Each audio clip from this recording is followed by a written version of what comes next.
Thanks, Mr. Chairman. It's really a pleasure to be part of the faculty. And I would like to talk about Coma versus astigmatism for Keraring positioning.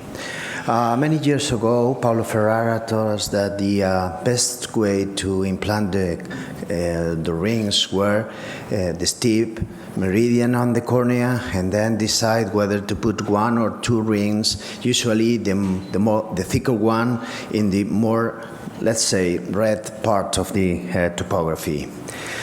On the other hand, Joseph Colin shows that the best way to implant the rings was to put one or two, usually the thicker, in the inferior part, to work like a breast lifter, like a bra, and recenter the cone in the center of the cornea. I think that how they report good results with two different strategies. And I think one of the reasons is that at that time they were relying on the axial maps that are a very, very simple way to examine the cornea. And with new technology, we are able to look at more specific and more detailed facts of the keratoconus cornea, especially corneal aberrometry. Now we have instruments that allow us to see the corneal aberrations, and in this case you can see that there is a very good matching of the keratometric astigmatism, the aberrometric astigmatism, but you see here that the coma aberration is completely different axis. I will skip that slides because I'm trying to explain what is meridian and what is axis. Sometimes there is a confusion between meridian and axis, and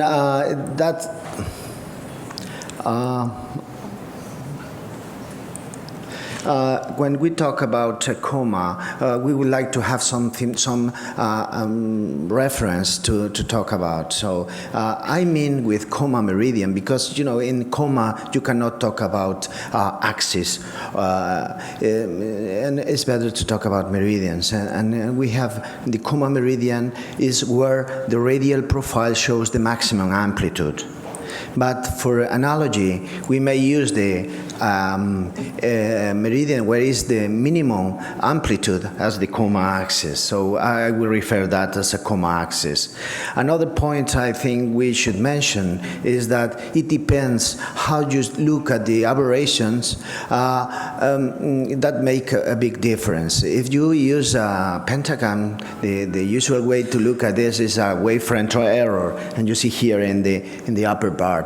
But if you use another scale, like you can see this same information like OPD, that is exactly the same information but with is a changed sign. So I propose to use the OPD because it's more easy to understand where the cono in the conus is. The main aberrations in keratoconus are vertical coma, trefoil, and secondary astigmatism. And Dr. Aliot told us his classification based on one of the parameters is coma aberration. I think more and more coma is going to take place. Is relevant the coma aberration? And I would say definitely yes. And if you look at the patient with keratoconus and you try to take the visual acuity, the most frequent movement they do is lift the chin in order to see better. And this is because they, with the inferior lid, they, close the more deformed area of the cornea. So another clinical fact is that when you get very bad best corrected visual acuity, usually high order aberrations should be taken in account. There are values for coma aberration in normal population. And I would like to show you what was my experience analyzing the difference between the keratometric astigmatism and coma aberration. And you see that not always they match. Sometimes they do not match, and I think this is have some prognostic conclusions. This is a case where the astigmatism and the coma match. And if you put there is no doubt that you should put the ring on this side, and you see that how the coma and the astigmatism gets reduced. In this case, you see here the keratometric astigmatism and the coma do not match, and in this case, the surgeon decided to put the ring on this side. And what do you see? This is a significant reduction on the astigmatism as the ring was implanted on the astigmatic steep meridian, but you see here an increase in coma and change in axis, and the patient improved in vision, but the quality of vision was very bad with increased glare, and finally the patient should have the ring removed because it was intolerant. So I think sometimes you have to analyze more than astigmatism. You have to analyze coma, and in some cases it's better to treat the coma even if you have to increase the astigmatism, because you can treat astigmatism, regular astigmatism, in a more different ways.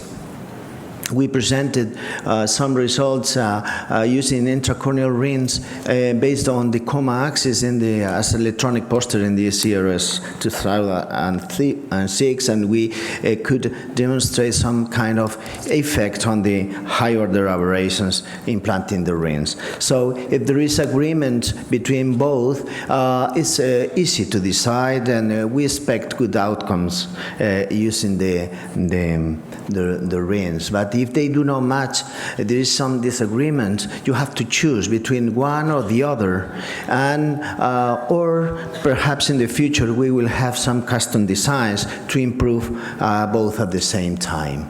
Here you see how the coma aberration gets affected after the ring implantation, and you see here some effect from the epithelium that regress the effect of the rings. Ideally, the effect of the ring should look for overcorrection of the coma, and epithelium finally get to the point of ideal correction. I would like to present to you the software that help us to decide whether to use the astigmatism axis or the coma axis, and tell us the pachymetry all around the tunnel, the possible tunnel. So it's very helpful to do that. So finally, I would like to tell you that we should consider implanting the ring not only on the astigmatism meridian, but also in the coma axis, because will improve quality of vision. In order to correct myopia and astigmatism may be corrected by other means. Thank you very much.